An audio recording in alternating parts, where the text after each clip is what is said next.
Hi, I'm Pastor Hello. Horton, and welcome to this week's message. We have Mr. Tom Sheahen, if I'm pronouncing that correct, on with us this week. Welcome in. Thank you. Glad to be Uh, here. yeah, we are extremely happy to have you. We talked a little bit earlier. You are an MIT trained scientist, and we would love to hear more about that and your story. Well, I'm certainly glad to tell you a little about it. I went to MIT really a long time ago, more than half a century, and was very well educated in the field of physics, and then went out and put this knowledge to work in the world of scientific research. Worked at places like Bell Labs, National Bureau of Standards, Argonne National Laboratory, and others. And over the years, I gradually more and more began to see that physics isn't the whole story. And among other things, I strongly reject a lot of the secular humanism, disguised atheism that claims that science has all the answers. And I began to see that what's going on is that science is the creation of God. And that's very important because people take too many things for granted. They think the laws of nature were just there. They think time and space were just there.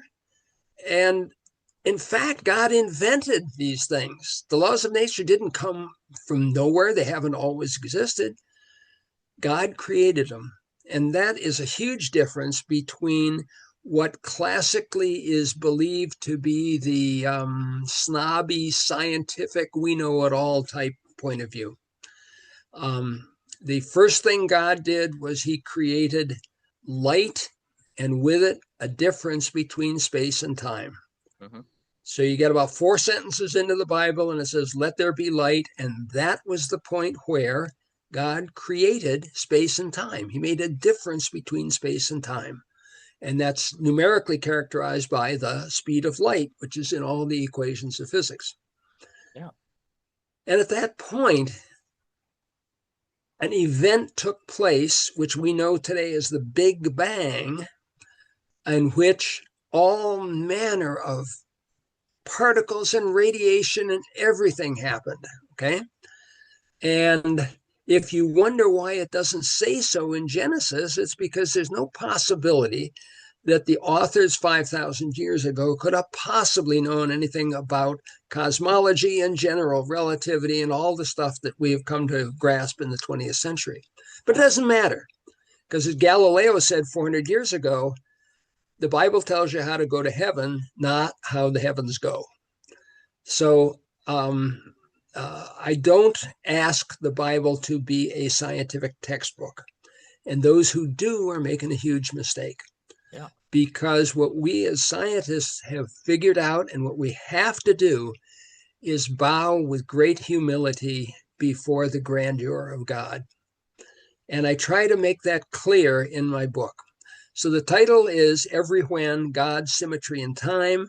And the symmetry part talks about the way God invented the laws of science. Okay. I'm happy to report that in the book, the first couple of chapters are about physics, but there's no equations and no quizzes. Okay. So, Awesome. but you can learn something about the way physics functions from the front end of my book. And then later on, I get into other areas of great interest. For one thing, I call time the falsest god of all because so many people think that God is subordinate to time. And when you put time ahead of God, you have put a false God before me, which is well known to be forbidden right up in the front of the commandment. Oh, If you accept that God's the creator of time, then you no longer regard God as subordinate to time, and time ceases to be this false God. But if you look back over centuries of all the intellectuals, the Enlightenment and everybody, they all believed the universe has been here forever. They all believed that God was existing within the universe. Mhm. And I want to make it very clear that no, God is the one who created the universe. It's his accomplishment, and he's not subordinate to any part of the universe or time or anything else. And so that's a key part of my book. And then I go on and I have more chapters that explore certain things like the Big Bang, um, evolution. I really feel confident in saying that evolution is God's way of creating. He is so smart, so vastly far beyond us, that he came up with a system of creation which has unfolded with astonishing grandeur, absolutely astonishing grandeur. But why did he do it? Because he wanted to create a creature that was capable of loving God in return. That's quite a goal. Yeah. To the physicists who ask, why is there something rather than nothing? The answer is because God wanted to create a creature who was capable of loving God in return.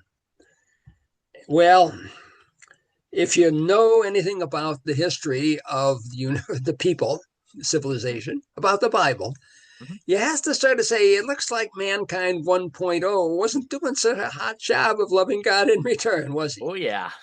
So God came along and intervened in a number of places. Mhm.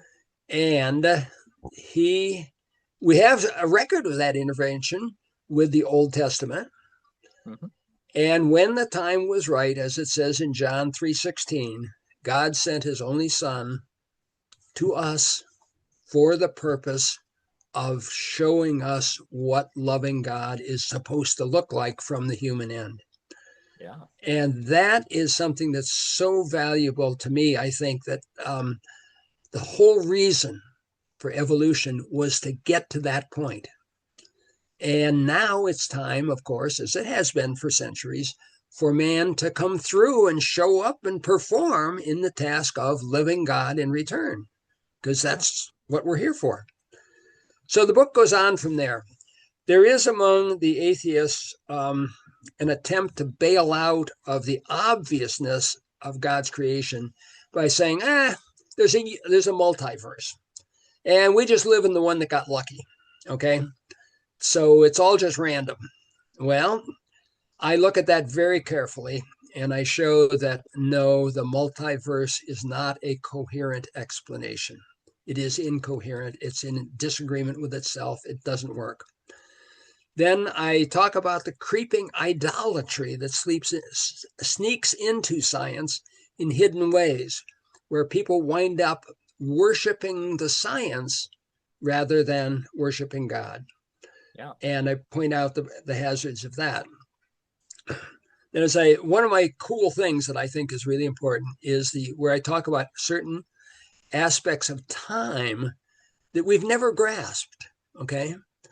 Number one on that list is the fact that prayer can be received by God and answered at a time other than when you pray. Mhm. In particular, God can answer before you, who is stuck in time, pray. Yeah. You have a wife who's going in for a terrible operation of great fear and surgery.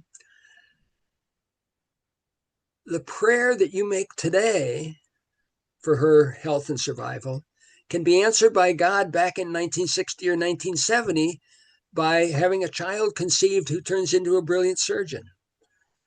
We can't get our head around that. We're only humans. It makes no sense to us. We cannot, in our minds, put time together that way Yeah. because we as humans can't reach back into the past that way. It can't do it. No. God can, and we've got to understand that the things God can do are so much greater than humans that we just have to be humble about it. Yeah. So there's anyway, so there's much more in the book. It goes on to talk. I have to use the word speculation. Mhm. Okay, when I'm talking about physics, I know what I'm talking about. Yeah. Okay, when I'm talking about evolution and Big Bang, I'm on pretty strong ground. Mhm. But when I look ahead and try to make speculations about the afterlife, about heaven and hell, about the nature of how we will be beings in a way which, if you remember St. Paul saying, eye has not seen and ear has not heard, what God has prepared, um, we are going to be in an entirely different form of existence. Yeah. So if I write down my speculations about that, all I can say is that it's an example. It's an invitation for every other reader to do the same thing on their own and not be bound by what I say. You don't have to believe what I say because I'm a human and I'm speculating when I look forward beyond this life. Yeah. But I do want to encourage my readers to do that kind of thinking and speculating, looking forward and imagining things outside the realm of human imagination as we know it so far. And honestly, there are people who have had near death experiences who report on these, and it boggles the human mind. There's things there that we have just stunned by and can't comprehend. And when you can't comprehend something, what do? If you're an atheist, you deny that it's real. Yeah. But if you've got any sense at all, you acknowledge that God has powers that we don't. God has wisdom. God has intelligence that we don't. And he's way, way above us. Yeah. So when you get done reading my book, you hopefully will say, there's a lot to think about here. There's some good ideas. And you will, as the reader, be motivated to look deeper. That is, look beyond my book to many other books. But the best of the many other books is the Bible. And, Absolutely. and I'm hoping that my message will come to people who will say, this guy's pretty unorthodox. This doesn't sound like standard Christianity that I know of. And the answer is right. That's right. I am unorthodox, but I'm very much aligned with the entire message of the Bible, both Old Testament and New. And I think that those are the guideposts that we have that teach us how to live and how to love God, which is why God went to all the trouble to create this amazing universe. Absolutely. Um, I actually did some years of study of physics a little while ago now, but so when you're talking about some of this stuff, I understand what you mean where it's the more you look, the more questions you have, and ultimately that comes back to faith. And I, in fact, have looked at time in a similar way that you've described, where how can everything have been done in a manner like, for instance, I've got this pencil in front of me, and let's say that this is a timeline. How can something have happened here, and yet God knew it, didn't change it, but knew that it was going to happen, and our prayers kind of affect that? And the best way that I've found to describe that is while we live along this horizontal way, God operates by turning the pencil in a way that looks straight on. So he no longer operates on this timeline, but rather in a single point that is all of time. And that is the only way that I have managed to not go insane thinking about this. Well, that is a very reasonable approach. And that's what I think all the readers ought to do because you've made a very good forward step there. Now, if I say, well, it isn't exactly the same thing, and it's more like God being above and looking down and a bunch of things like that, well, then Yeah. I'm off into my own speculations. And frankly, my speculations are no better than yours or the next guy's. Yeah. Okay. And But your idea here of turning the thing sideways also fits in with my ideas about higher dimensionality. absolutely. We have the three dimensions we all know are up, down, and sideways, etc., back and Hmm. forth, the X, Y, Z. But time is also a dimension. Okay, it's right there in the equations of general relativity. Yeah. But there are more dimensions. the human being steps up to higher and higher levels of thinking, levels of grasping, understanding, and so forth. I mean, just stepping from, frankly, from physics into chemistry adds a dimension. Yeah. Step from chemistry to biology, and you've added dimension, maybe more. And so we keep going up this ladder. What's at the top?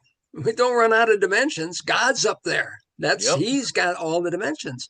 So God can handle as many dimensions as he wants to, even though we boggle down and even physicists struggle to get beyond 4 dimensions.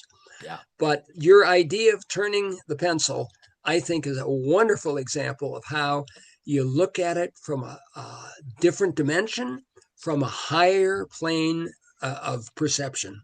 And that's Absolutely. what we all have to do if we're ever going to get anywhere near understanding God. We're Absolutely. never going to get there, but we try. No, Yeah. but we will try. Yeah.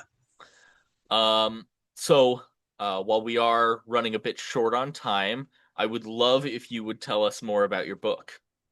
Okay. Again, the title is Everywhen, God, Symmetry, and Time. And everywhen is the word that means God has the comprehension to be every element of time. Mhm. And I emphasize that isn't at once, it's different. When you're God and you transcend time, you have a grasp of all time that is incomprehensible to us humans who don't transcend time but are limited by time. So that's the title, Everywhen. And it's sold on Amazon for about $20 after taxes, and they ship in a few days, so you get it right away. Yeah. Um, I've had real good reactions to it. I should say that on the Amazon page, there's a whole bunch of reviews and comments by people and things like that. And moreover, you can read about 10% of the book for free, so the person can decide if this is something they want to tackle or not. But I wrote it really over a period of about 10 years, putting together particular elements of it. And then it all came together by the end of the year 2021. And so now it's out in print form. And for somebody who really thinks it's a wonderful thing, you're welcome to get a hardback for a few more dollars than the paperback. Oh, and it's also optional to get it on Kindle, where they just transmit the electronic version to you, and that's less money too. But obviously, I encourage people to read it, and I'm not so much trying to make money as I'm trying to get people to talk about my ideas and to start thinking on their own, because we have so many wonderful people out there who really have a devotion to God in their lives and don't know how to do it because they are bound by this time dependence and locked into ideas about the time rules everything. And if my book can help somebody get beyond that, that's the accomplishment I'd like to have from the book. Absolutely. Well, thank you so much for joining us. Um, and everybody at home, please go check that out. Again, that is Everywhen on Amazon. I hope that this message has influenced you and made you think. I hope that you have a wonderful week, and God bless.